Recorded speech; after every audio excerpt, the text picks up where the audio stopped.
தன் வயிற பட்டினி போட்டு என் உயிர வளர்த்தவளே, தன்னந்தனியாயிருந்து என்ன கரை சேர்த்தவளே,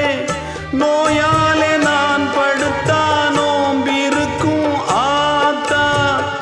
தீ மூண்டு தீர்ந்திடுமானம் கணக்கு ஆத்தா, பெத்தவள தள்ளி வச்ச பாவத்துக்கே பக்கம் வந்து கொள்ளி வைக்க கூடலியே,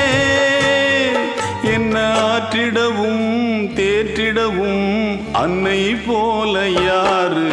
என் தாயன் கோயில காக்க மறந்திட்ட பாவியடி கிளியே, என் வாயும் வயிறையும் போற்றி வளர்த்திட்ட பாவியடி கிளியே, என்ன தொட்டாலும் பார்த்தாலும் தோஷமடி கிளி.